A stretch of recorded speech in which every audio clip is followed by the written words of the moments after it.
Broadcasting live. It's America's longest running talk show on computers. It's Computer America, bringing you the biggest names in technology with guest interviews, new products, and your emails. Listen live at computeramerica.com on any device around the world. Email the show at live@computeramerica.com or find us on social media. Be sure to check out our website for contests, giveaways, show notes, live video stream, podcasts, and more. You're listening to Computer America.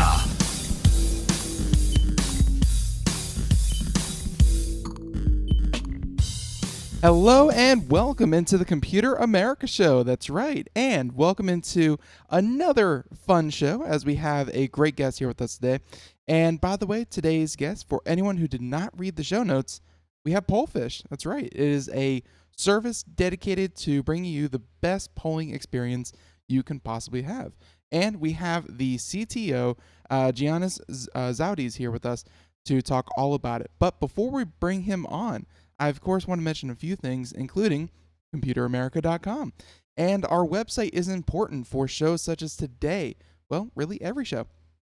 Because everything that we do on the program is archived over on computeramerica.com. So if you're driving, if you're exercising, if you're doing whatever it is that you may be doing, well, don't worry about having to write down emails or remember links or remember articles or things like that. We're going to have everything linked on our homepage. So if you want to maybe go over to pollfish.com, but you can't remember it later on, well, head on over to computeramerica.com and, of course, find today's show. And right there in the show notes will be a link to our guest website, again, as well as any articles or videos that we may do later on in the program. Also, while you're there, be sure to check out the live video stream so that not only can you listen to Computer America, you can also see Computer America. It's a little bit different and it's a lot of fun. Highly recommend you check that out.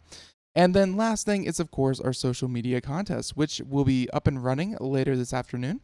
And we will be, of course, giving away a Keys to Go keyboard from Logitech. That's right, it's a $70 value. And we give one of those away every single week to our listening audience. And that is a partnership through Logitech, and we thank them for that. And we hope all of you, or many of you, win one. And if you don't, hey, go check one out anyways. Now, with all of that being said, I think we're just going to, of course, bring on our guest today. And again, we have Giannis Zaoudis. He is the CTO of Pollfish and Pollfish.com. And if you haven't heard about them, well, you're about to hear all about them. So let's bring him on. Giannis, thank you so much for coming on to Computer America. Hi, Ben. Thank you very much for having me today. How are you feeling? It is a great day, and I apologize for for the time shift. I mean, over there. Actually, this kind of breaks into our first question. Giannis, where's Pollfish based out of, and how did the company start? Oh, yeah. So actually, we started from Greece. We started the product there. However, for the past, let's say, 2 years, the company moved to the States. We keep the research and the development department in Greece, though. Actually, today I just arrived in New York. Oh, very cool. So there's no issue with the time shift. Yeah. No, it's very cool. So, and in Greece, that is, I don't want to say it's a first because it's probably not true, but it's, we've had a lot of Swedish companies, a lot of German companies, quite a few French companies. Greece, I mean, that is a rarity for coming on the show. I mean, could you tell us a little bit about the background, like why Pollfish was created? Did they feel, or did the creators feel that there was a need that wasn't being met in the marketplace? Yes. Actually, we're mobile engineers ourselves, Mm-hmm. and we wanted to have a way to talk and discuss with our users and get feedback about the next feature that we're going to create, or what kind of messaging they want. So we decided, why not creating a developer tool in order to get that feedback. However, we thought this a bit more, and we realized that we can give access to every organization out there, so that they can ask any user, any consumer, about their products. We started from a developer tool about 4 years ago, Hmm. and then we switched to market research and surveys. So it was an internal need that was published. Yeah, no, it's funny how that happens sometimes, where where an idea and you think it's a small, just a small part of your overall plan, a small part of your company, and it turns into something, much larger than first intended. But very, very cool. And so, Pollfish, yeah, for anyone out there watching the video portion, we of course have the website up, and you can see there's a video, and of course a couple things that explain the platform. Although we're going to get into that, so we have a few questions here, of course, concerning the market side of it. But before we get into that, why don't we talk about the platform itself? Because why don't we talk about the target audience? Because is this for anyone who wants to create a poll that they're going to send out in an email, or do you have an audience already in the ecosystem of Pollfish that you can ask or poll your existing audience? So, yeah. Yes, that's a very interesting question. We already have an audience. This is the value that we bring in. So Polfish is a survey platform that delivers online surveys globally through mobile apps and websites. Currently, we have access to almost over 400 million users. Wow. Most of most of our users are in the States. However, we have access, to Europe, China, Africa, everywhere. We're growing pretty fast. Actually, we have a library that publishers, smartphone publishers, and websites publishers use. We work with over 9,000 of them, and those publishers give us access to these 400 million users. So the way that this works, the platform works, it's a software as a service solution. So essentially what you do is just visit the website, sign up, then you will be asked to provide your audience criteria. So let's say I'm a company that mainly working in New York. I select both men and women over 24 in New York that Hmm. are sports fans, for example. Right. Then I proceed and insert my questionnaire.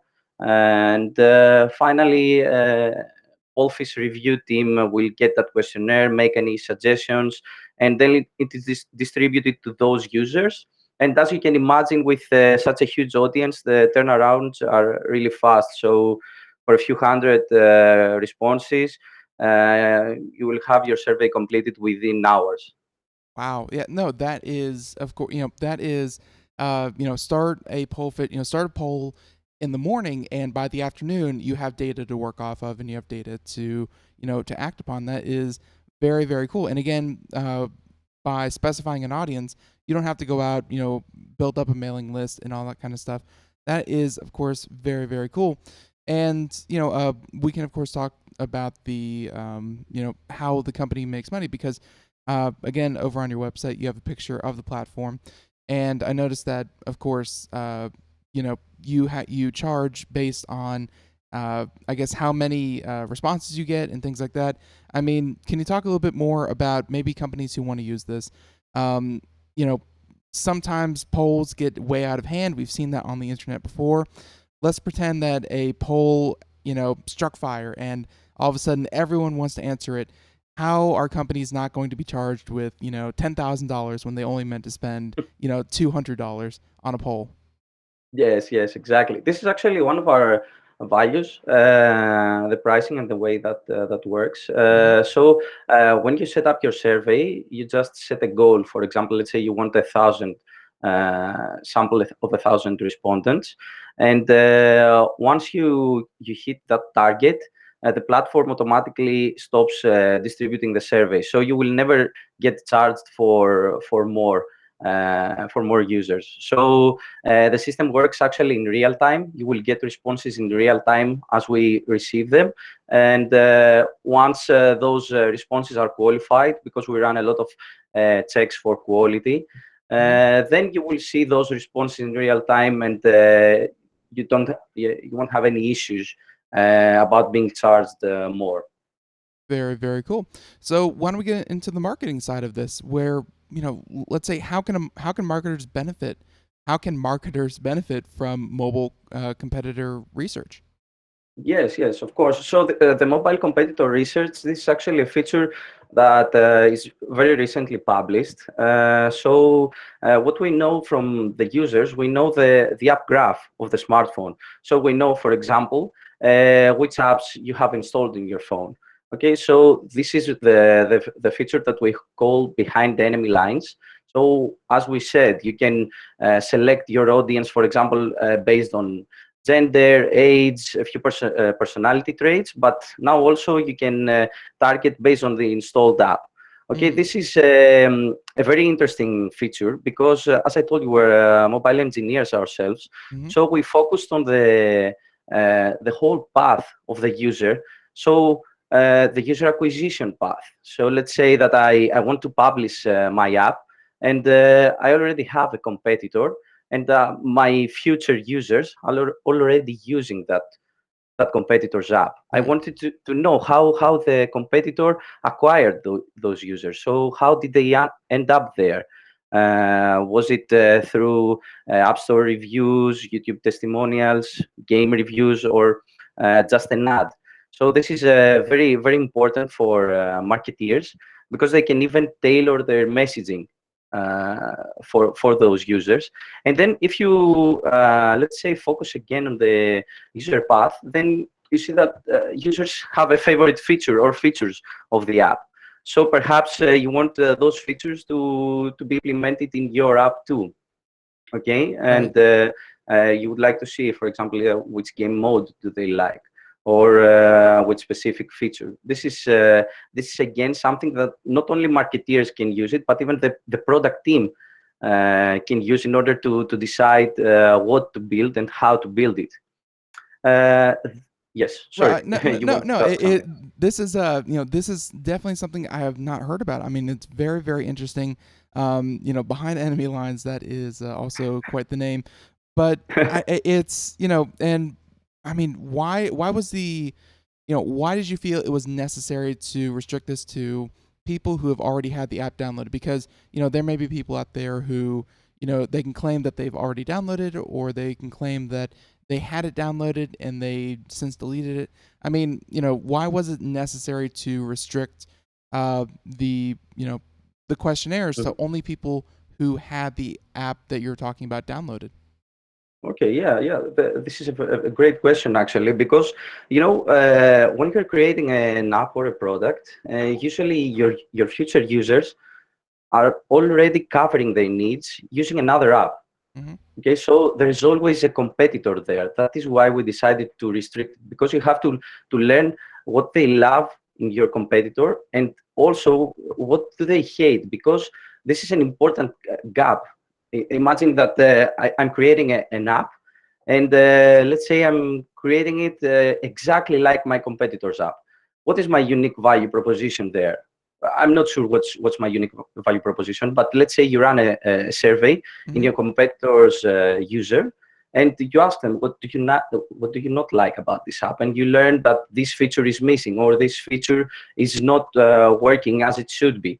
Then you go and incorporate that feature in your own app, and suddenly you have a small user segment that you can you can acquire them really quick.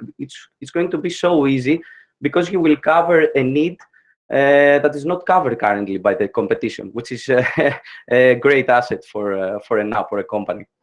Definitely. No, user feedback is one of the best things that you can get, and especially again, the term behind enemy lines, and I'm sure a couple of examples that you've given for mobile gaming, specifically because mobile games have this kind of proposition that you can play them, and very, very few games out there they really have the lasting power of more than a couple days or a couple weeks if you're lucky.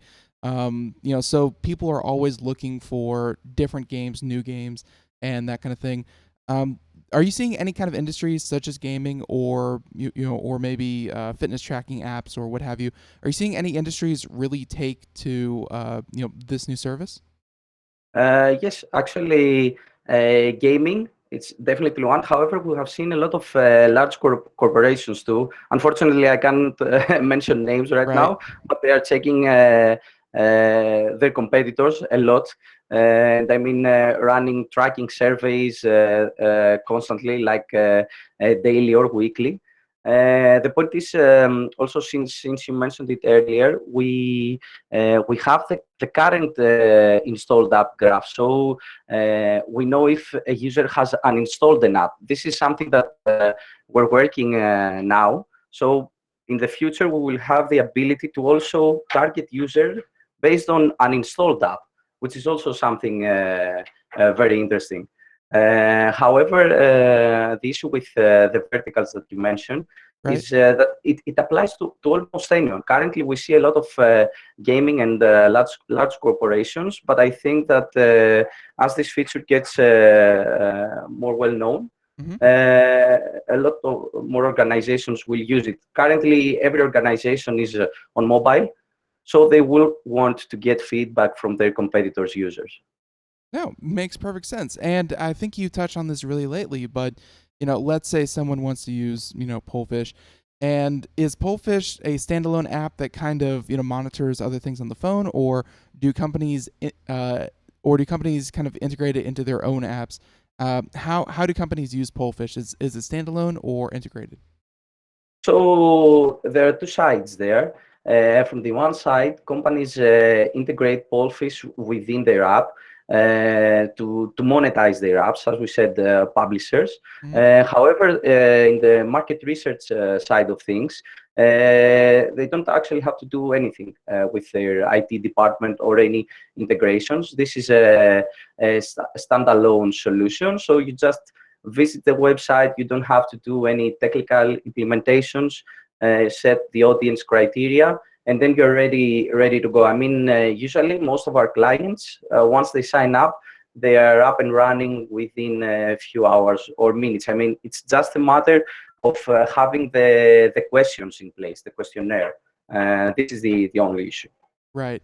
And for marketers out there, I mean, sometimes marketers they have to get really, really specific with who they're trying to target. They know their audience to a T, and they really want to capture that audience.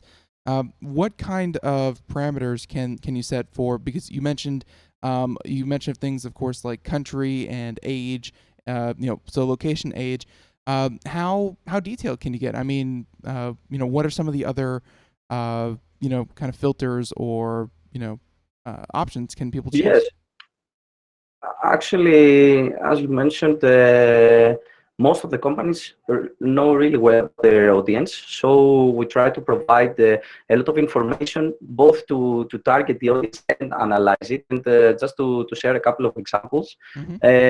we also have information, graph information like the marital status, number of children, education, career, and also we have data from the smartphone, like let's say I want only Android users or only iOS users. We Oh, can okay. also target based on that. And we go a step further. So for example, you can target based on the manufacturer. This is something that's also currently being used. And recently we also published the ability to target based on the telecommunication provider, which is also used in a similar behind dynamic lines feature, because many telecommunications provider want feedback from their competitors' users. And also bleeding edge stuff that we're doing is that since we have the app and assign personality traits using machine learning and assign personality traits to that user. So you can target users based on if they are sports fans, music fans, if they are gamers. So we try to give all the available data to our marketeers and researchers to target, to be as specific as they want. And then we go one step further. Let's say you want something really specific that we don't have it in our targeting options. Hmm. You have the ability to create a screening question. For example, let's say you want only dog owners. You Right. can create a screening question, ask the respondent if they have a dog, and qualify only those users. So it gets really specific. And the best part is that even if you don't use this data for your targeting, we will provide that data at your result dashboard to analyze based on each specific user segment. No, it sounds like you can get very very detailed, and of course some of the some of the or some of the questions that you of course ask people, it's not always going to be multiple choice or or ranking 1, 2, 3. Do you give publishers options to choose what kind of questions and how many questions are in a poll, or do you have kind of preordained kind of formats that they can choose from? Yes, we have a lot of formats from single choice to multiple choice to rating stars, or if you want to get more granularity, use a slider, etc. So it's up to the researcher to decide what kind of questions they are going to use. However, our review team that will get the survey once it's submitted always returns back with feedback about what kind of questions types to be used. Right. So there's always 24/7 a team that will help you to set up your questionnaire. Right. And so, and the ultimate goal of all this is going to be, of course, data. How do you kind of display the data, and how do people who make the surveys, can they download the data? Can they keep the data, or is it only available through Pollfish? So we provide a real-time result dashboard where you can do a very detailed analysis. For example, we even provide a simple cross-tab examination. So let's say you want to see each user segment separately, like male over 25 that are sports fans and live in New York. You can compare those to, let's say, for example, female that are music fans. And we provide everything through the dashboard, all the demographic and metadata that we collect from the device. However, we also provide you the ability to download the data for offline usage.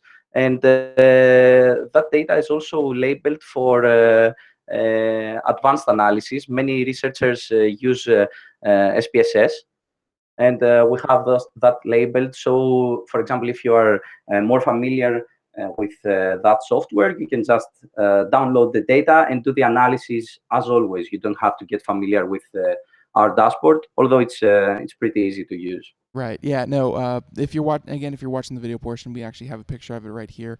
Mhm. Not confusing whatsoever, and a lot of nice, colorful graphs. Is exactly what you expect.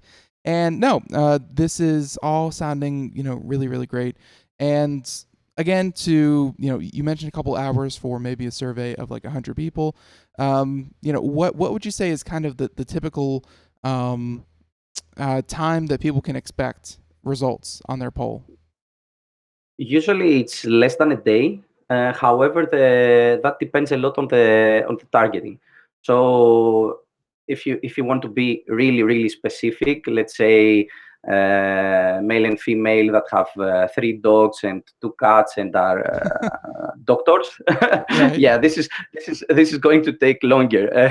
It will be completed because the user base is huge, but it's going to take longer. The average time is less than a day. Right, less than a day, great. And Giannis, I mean, put on your anything is possible hat. Um, how big of a survey can you do? And also the flip side, how small of a survey can you do? Because you mentioned 400 million users. That's a lot of users. What is the theoretical biggest survey for any companies out there who maybe want to cast a wide net? And what is your minimum survey? So let's start from the minimum. That is the easy part. Okay. I think 100 responses is the minimum you can get, because it wouldn't make sense statistically to collect less responses. However, in terms of the biggest survey, it can be really, really, really big. The one that we have run was about car purchase intent in the States, Hmm. and it was over 500,000 users, which is Wow. I think it's the biggest survey out there regarding car purchase intents, at least. I'm not sure if it's the biggest survey overall. So you can definitely get a lot of responses. Although I think that usually a sample of 1,000 to 2,000 respondents is more than enough. Right. And of course, that is data that you can then, take and, really get into, marketing. And, you mentioned that this is great for, gaming applications, and, large companies are, of course, trying to find more and more information on their competitors. Yeah, I mean, are there any other features that Pollfish that maybe people should be, should really know about before they start? I Or think yeah. I think that one of the things that we're working now, although it's not published, is going to excite a lot of researchers, because we're going to provide automatically the analysis of the survey. So currently, as I told you, you have to be to visit the dashboard or get the data offline and spend a lot of hours taking the differences between user segments. So what we're trying now is we're trying to use again machine learning to analyze the results and save you like many hours of Right. analysis, and provide all the differences that you should pay attention to. Very cool. No, I mean, machine learning is amazing at finding trends and finding data points. So that is, or at least connecting data points. That is, Mhm. very, very cool that you're going to be offering that. So, and also you mentioned that, of course, a majority of your respondents are in the United States. That is great because, as I'm sure you know, a lot of marketing goes on in the United States. The United States public is very, very desirable as a, as a commerce sector. But you mentioned that there were there are other countries, of course, started in Greece. So I expect some kind of large population of Greece, or a large portion of Greece. But I'm sure, as maybe not our American audience knows, but they don't exactly always speak English in Greece. They have their own language, and as do many other countries. So let's say that someone starts a survey and they target multiple countries with multiple languages. How is that handled? Do they have to run it through Google Translate, or does Pollfish automatically translate my English questions into, let's say, German? So that's actually a great question. The software is currently internationalized and translated in many languages, of course, including Greek, since we started from Greece. Mm-hmm. So and we support actually every language in terms of the questionnaire. We've run surveys in Arabic, Chinese, Mandarin, almost every kind of language. However, the translation of the actual question should be done by the researcher. Currently, as you mentioned, a lot of research is done in the States, and this is our main source of revenue. However, we see that a lot of companies that are going global, even from the States, are looking to tap into consumer insights into countries all over the world. I mean, you can definitely see companies that are requesting insights from China and Japan and India, and of course a lot of companies in Europe. Right. No, I fully expect that, because no company, or no large company, can really expect to stay in one place. They really have to go global if they want if they want to grow. So no, that's great. And Giannis, we are just about out of time. Was there anything that we forgot to mention, or anything you want to mention about Pollfish that you want to let our audience know? I think that we mentioned almost everything.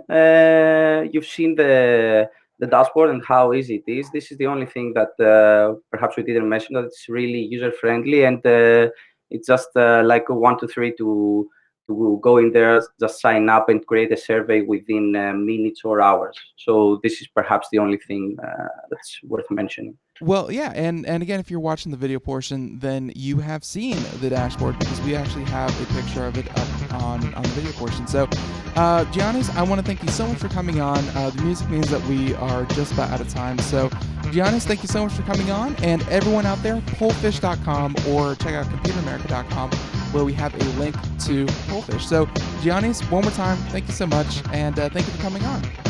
Thank you for having me, Ben. It was real fun. Yep, for us as well. And everyone else, we'll be right back with more Computer America. We are all Brother Wolf. 10 years ago, a group of locals banded together to create positive change. We took animals into our homes, held adoption events at local retailers, and talked to the community about our mission to help build a no-kill Asheville. A decade later, we have achieved so many victories for animals in need. There's been so much progress, yet there's still so much to do. As part of our year-long celebration, we encourage you to become a member of our special Compassionate Circle program.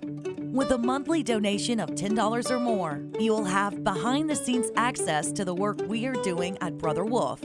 Our goal is to reach 1,000 members because we receive no government funding. Working together, we can help build and sustain no-kill communities. Learn more at compassionatecircle.bwar.org. We are a 501c3 tax-deductible organization. Hello and welcome back into the Computer America Show. It is 31 minutes past the hour as we continue on here. And now we are going to do computer and technology news. Right after I check something, but for anyone out there who did not hear the entire first segment, I highly encourage you to go check it out. And again, that is, of course, there we go. No, that is, of course, with Pollfish. And we had, again, Mr. Giannis Zaoudis, and he is the CTO of Pollfish. That's right. And again, you can check out their website for more information or head on back to Computer America to listen to the entire interview. It was a lot of fun. So, and now with that being said, like I said, we are going to head into computer and technology news. So, here we go.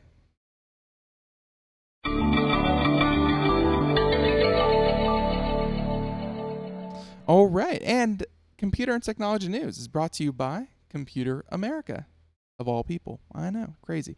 So, and for today's stories, and for anyone out there who is new to, of course, all that we do here with Computer and Technology News, it's a segment dedicated to things such as policies, such as companies, such as products, just anything that has to do with technology in some shape or form. And spoiler alert, a lot does. A lot absolutely does. So, with that being said, why don't we jump into, of course, why don't we jump into some of these stories here? And I think the biggest one, this is the biggest one in terms of maybe not global importance, but for a very particular company, this means the world. And it is this is hopefully something that is not unforeseen for at least the internal people, but I know for a lot, and including in the media and other places, this is shocking. What happened and what happened with what happened with Apple. So for all of you who do not know what I'm talking about, Imagination Technologies. You may not have heard of them, but if you've ever held an iPhone in your hand, you have used their product.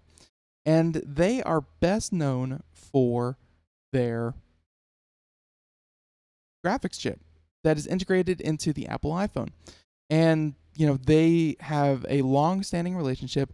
They were the exclusive provider for all the graphical chips that Apple had used, and because of that, they grew to be a rather large company. And for anyone out there, Apple, one of the best-selling and indeed most profitable phones out there on the market. Well, turns out Apple pulled a fast one on Imagination Technologies a little bit, and they show that Imagination Technologies shares collapse.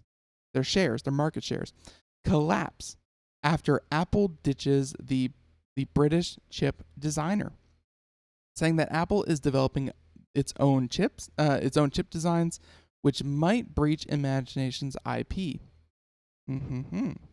So yes, this is going to get a little bit dirty, as we, of course, we can guarantee this is going to go to court, and maybe some kind of settlement comes out of it.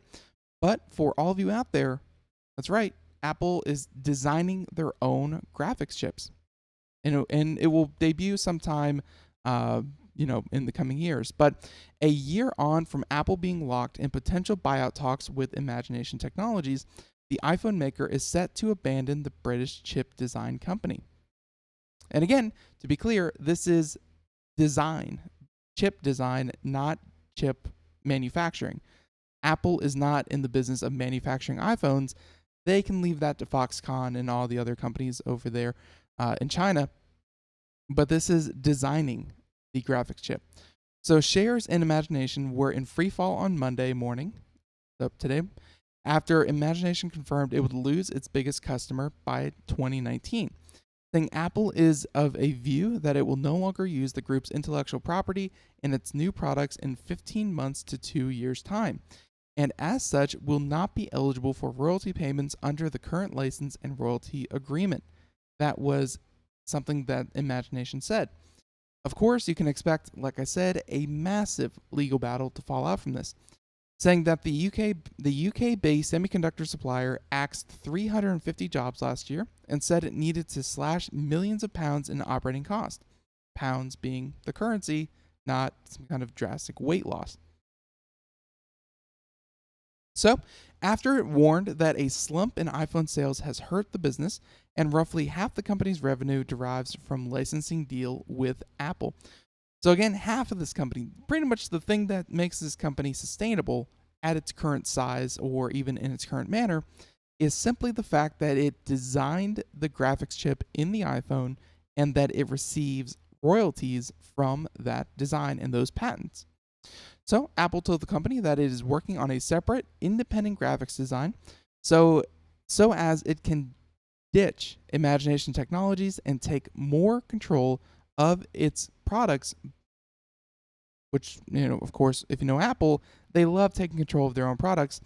But an IP row appears to be brewing, and where Imagination said that, of course, Apple, and this is a quote from Imagination Technologies, saying that Apple has not presented any evidence to substantiate its assertion that it will no longer require Imagination's technology without violating Imagination's patents, intellectual property, and confidential information, saying that this evidence has been requested by Imagination, but Apple has declined to provide it.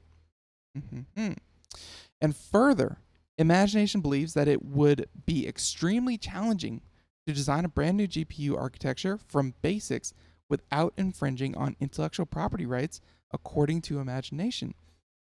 And of course, Apple does not accept, and of course, they do not accept Apple's assertion. And, it makes a lot of sense. When you build something around the graphics chip design, such as the iPhone, and for anyone out there who knows the iPhone, it is an integrated piece of technology. I mean, it is so packed together. It is so sleekly designed. It is so, folded in onto itself that you can't just say, okay, we're going to go build our own graphics chip. This is going to almost guarantee that they have to redesign the motherboard and, of course, the screen, the display. They're going to have to redesign the battery and the wiring. Like, this is going to be almost an entirely new phone, because what is your phone other than this box in your hand that displays information, again, graphics, that displays graphics. So for them to start from scratch, go completely on their own, like, they're going to have to redesign the iPhone from the bottom up. And if they don't, if the iPhone that we see without Imagination Technologies is eerily similar or very, very similar to the one that they had before they ditched Imagination Technologies, in some way, depending on the patent and depending on how comprehensive the patents are, and they can get ridiculously ridiculously specific. I mean, this is of course the company that Apple, of course, owned the patent that a rectangle with rounded corners. Yes, a rectangle with rounded corners was patented by Apple for the smartphone design. That's how specific they are. So, if Imagination has these patents and has them specific enough that they can then apply, they're still going to get money. But regardless, they're probably not going to get as much, and it's going to be a heck of a legal battle, because when you go up against really the company out there with the most money in the world, it's not the easiest case to win.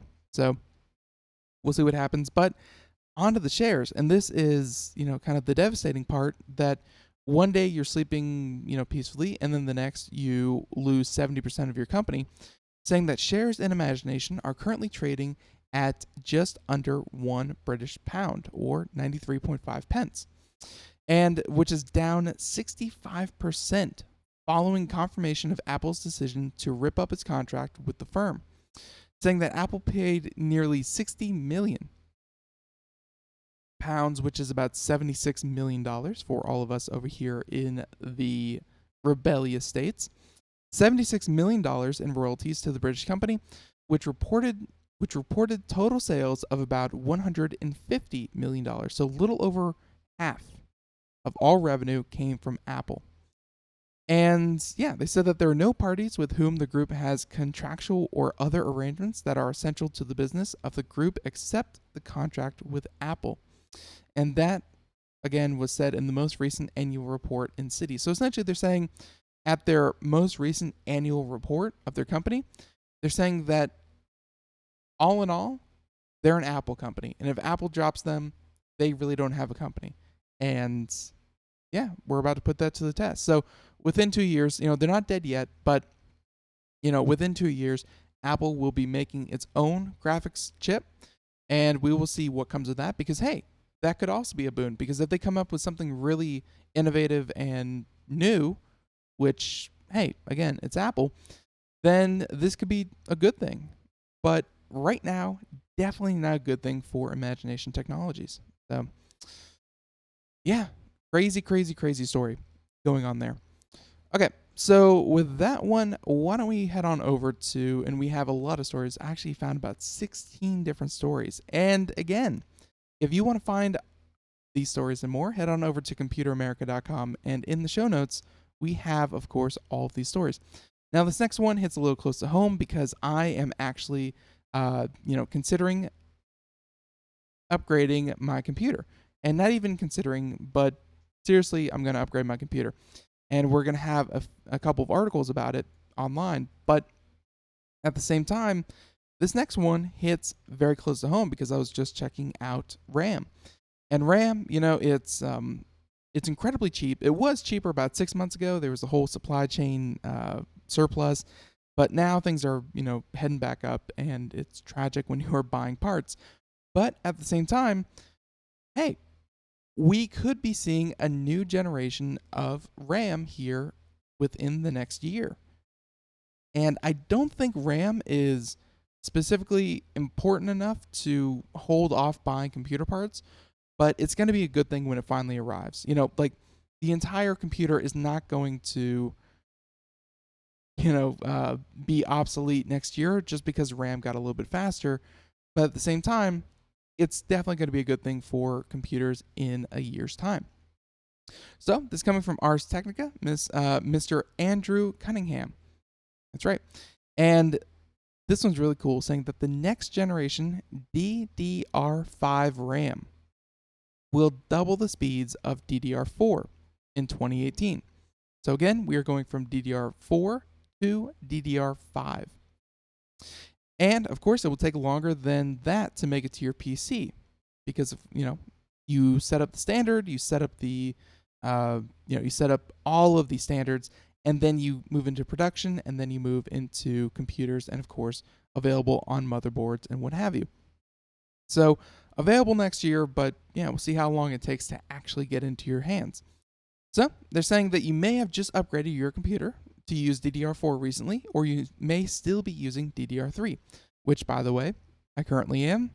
One of the things you really have to look for when you upgrade your computer piecemeal. Make sure you have the right kind of RAM. But in either case, the author says, nothing stays new forever. And that the organization in charge of defining the new standards for computer memory says that it will be demoing the next generation DDR5 in June of this year and finalizing the standard sometime in 2018. Finalizing the standard. There you go. And DDR5 promises to double, 2 times, twice as much. 1 plus 1. Right. So DDR promises to double the memory bandwidth and density of DDR4 and says it will also be more power efficient, though the organization didn't release any specific numbers or targets.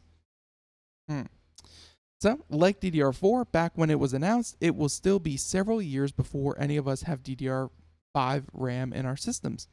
And that's partly because the memory controllers and processors and SoCs, SOCs, which I used to know the what that stood for, but yeah, I want to say sockets of chips, but that's probably not right. Let's see, SoC, or that takes us to 96. So, but yeah, so anyways, they're saying that the DDR4 was finalized in 2012, but it didn't make it into the mainstream until 2015, when consumer processors from Intel and others added support for it.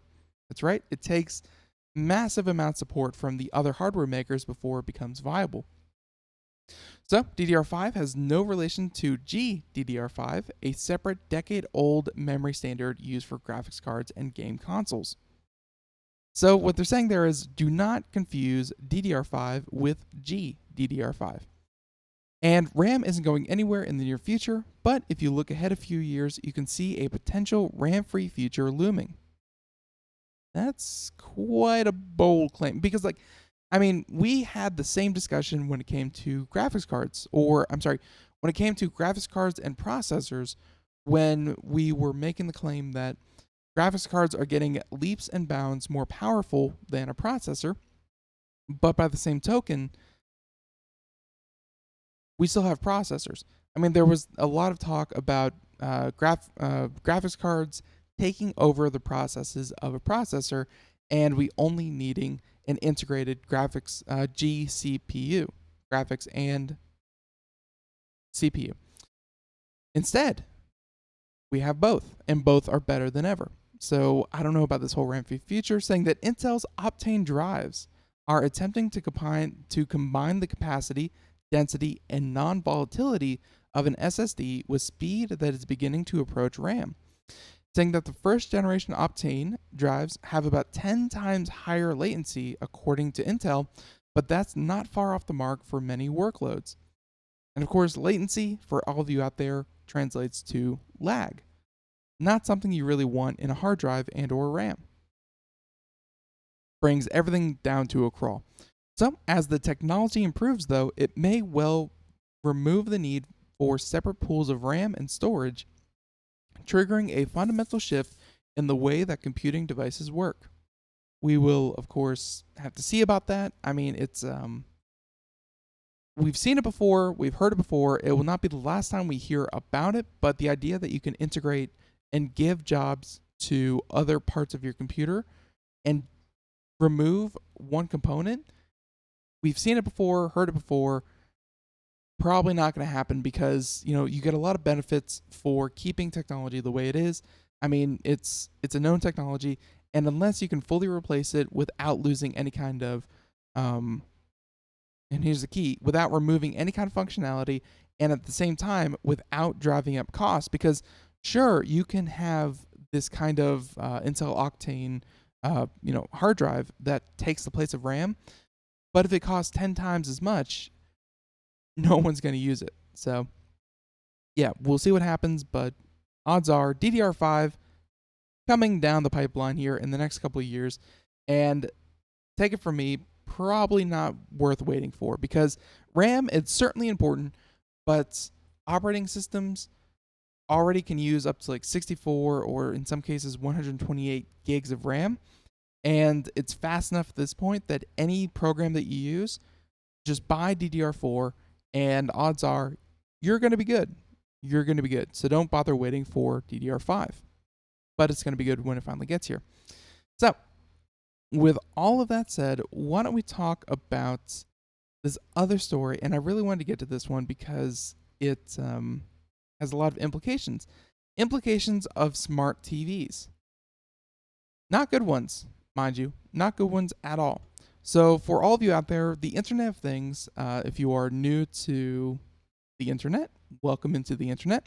But for all of you out there, smart TV and smart devices, they are susceptible to hacking despite what companies want you to know.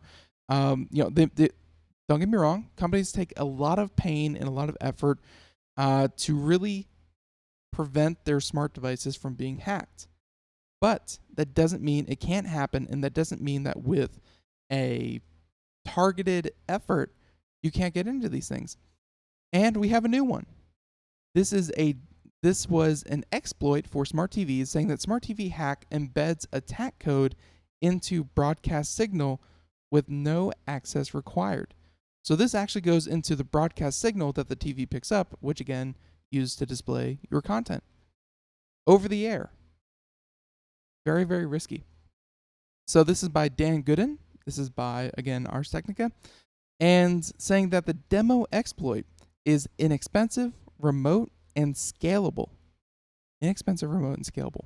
All the ingredients you need to make sure it gets to as many people as possible. And of course, opens the door to more advanced hacks. So, a new attack that uses terrestrial radio signals. Oh goodness. Saying that, and it uses these signals to hack a wide range of smart TVs, raises an unsettling prospect where you have the ability of hackers to take complete control of a large number of sets at once without having physical access to any of them. Yeah. They're saying that the proof of concept exploit uses a low-cost transmitter to embed malicious commands into a rogue TV signal. Saying that signal is then broadcast to nearby devices, and it worked against 2 fully updated TV models by Samsung. And by exploiting 2 known security flaws in the web browsers running in the background, the attack was able to gain highly privileged root access.